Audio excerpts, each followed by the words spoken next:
Okay, going to get another fairly large Warhammer 40,000 related project going here. In this case, I will be working the Cerastus Knight Lancer. Actually, the kit's from the Horus Heresy, but I'll be using it in 40K.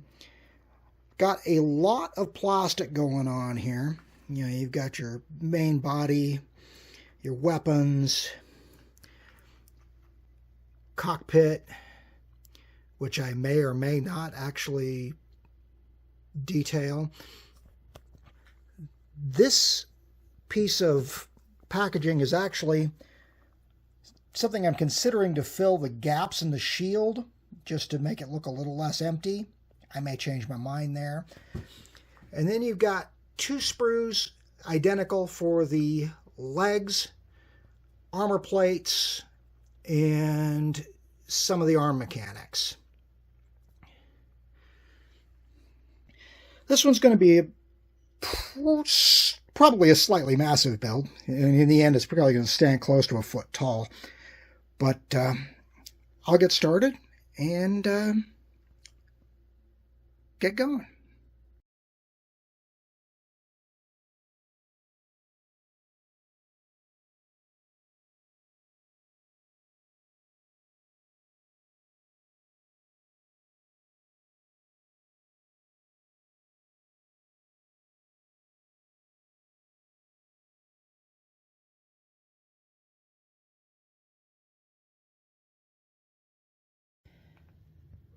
Alright, here we have completed assembly of the main legs. I have not installed the armor plates that will go on the knees. Did my best to sand the joints smooth. We'll see how it all looks under a coat of primer later, but opted to keep them fixed in position rather than make it so I could move the joints. It'll be a stiffer pose, but it'll also be easier to build.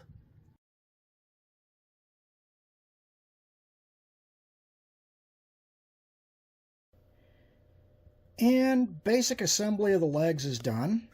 I still got to do the little extenders and some of the other detail pieces, but all in all, looking pretty good. Actually went together fairly easily. I also like the fact that the feet are keyed, so, you know, the toes can only go in one way.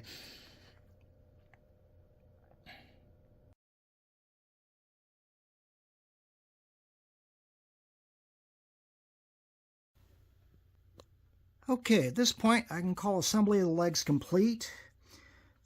The hydraulics are now in place in the hips and on the feet. It's actually going faster than I expected. But these, especially the 8 of those, were very fiddly, fair warning.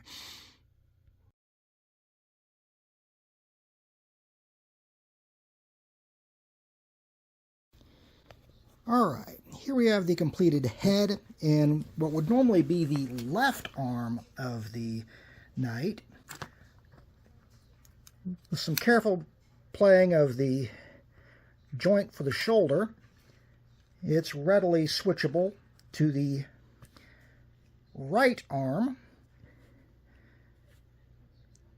You've got full maneuverability on the elbow and upper arm, as well as the shoulder joint.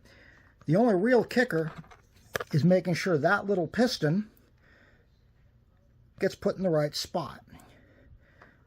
The lance is also fully positional. The head is, like everything else in this thing, multiple pieces. At this point, the only major construction I've got left is to build what will become the left shield arm.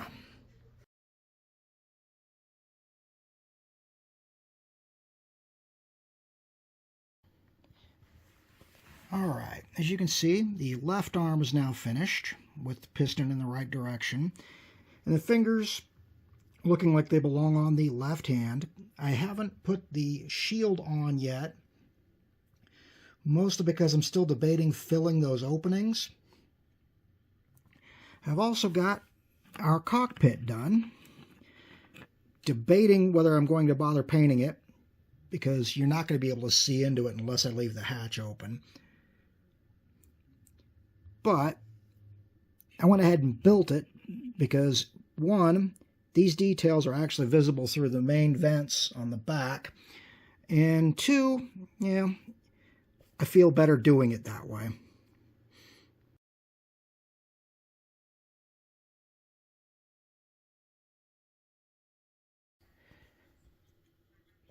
Alright, I have not actually glued the carapace on the top, nor have I glued the head in.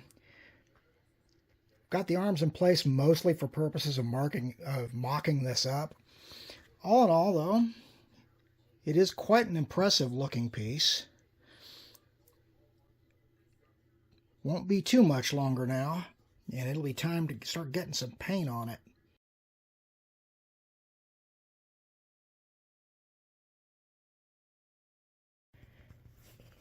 Alright, as I'm still not feeling terribly comfortable painting yet, I'm going to go ahead and start building the newest knight in my collection, the Knight Destrier from Games Workshop. This one does have a full sheet of decals for the various houses. A lot of them may not get used this time around. Now, like with the Knight Lancer, the Destrier does have a lot of plastic involved, as well as a couple of different weapon options. We'll get started on it and see how things go.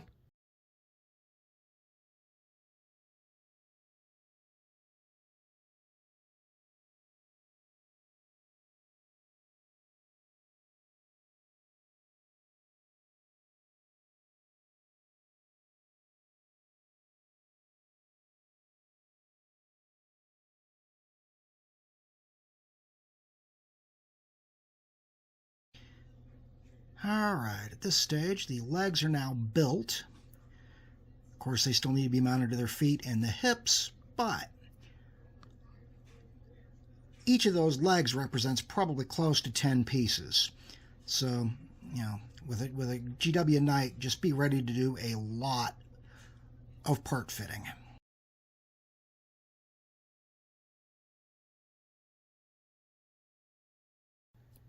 Now, with the hip and feet in place, waist and feet in place, the legs are now finished. At this point, it'll be time to start working on the upper body.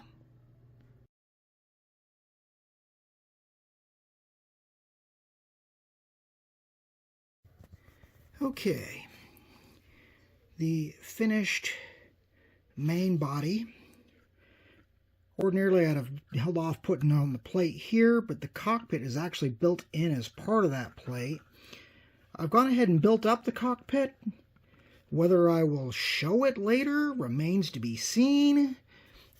But all in all, we are moving right along with the Destrier.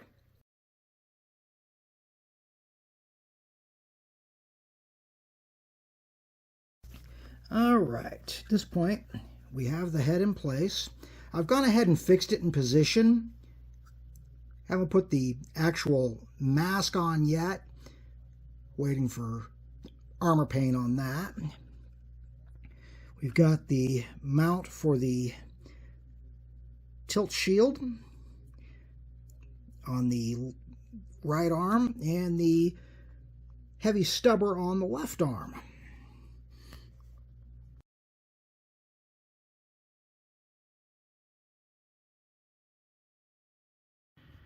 Alright, decided to go ahead and put the armor plates on just because there's some of them you have to put on, and I'd rather just do it all at once. It'll make painting it a bit of a pain, but I've also gone ahead and closed the cockpit. and gotten the armor plates on the legs. All in all, it's coming out as an impressive build.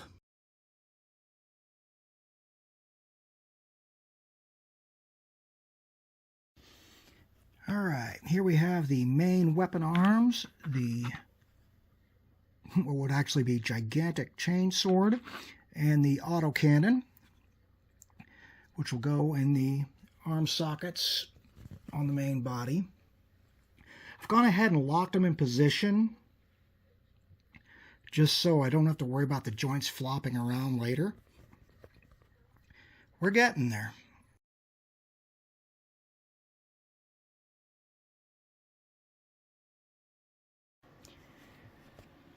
Okay, spent some serious time in the paint booth today.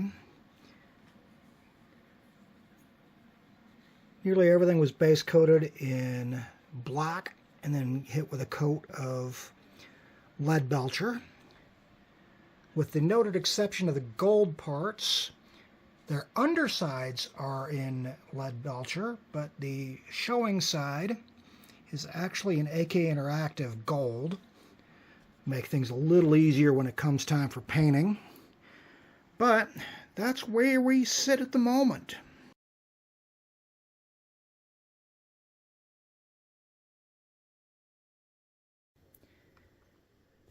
Alright, went in on all the pieces that still needed gold and did them using some armor painted bright gold. The red was done with Army Painter Poppy Red Speed Paint.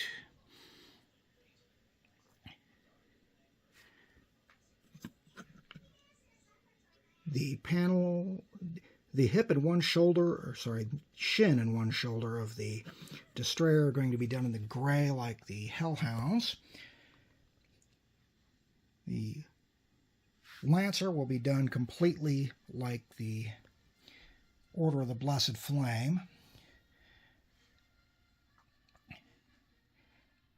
which means the shoulder pads are actually gold with red trim. But at this point I got a couple more details to paint out, and then it'll be time to assemble all of this.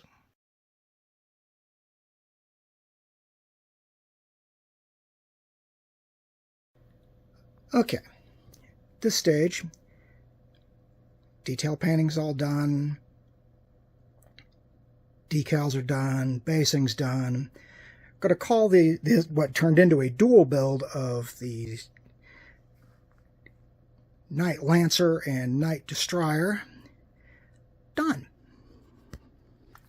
We'll start with the Knight Lancer, the tallest of the Knights available from Games Workshop in 40K scale. Shield is on. I opted not to fill it just because anything I thought of to make it work just didn't look right in my opinion. The gold was covered in Slaughter Red Speed Paint. The markings are from a combination of available Games Workshop decal sheets. The Order of the Blessed Flame, following a pattern of my own, actually uses what used to be the Wordbearer's Legion iconography. And, some of it also came from the Knights decal sheet. I have not done any weathering on this, and I probably won't. Partly because I just like the way it looks right now. Now, as mentioned, this was a dual build by the time I got done with it. So we add a closer look at the Knight Destrier. In this case, we went for the assault cannon and the chainsword. This one's done kind of in a combination of the Order of the Blessed Flame and the Hellhounds colors, with the gray shoulder and gray shin from the Hellhounds, and the red and gold from the Sisters. that marking is actually the Word Bears decal over the top of the Order of the Bloody Rose. Other decals are, again, from the same sources as on the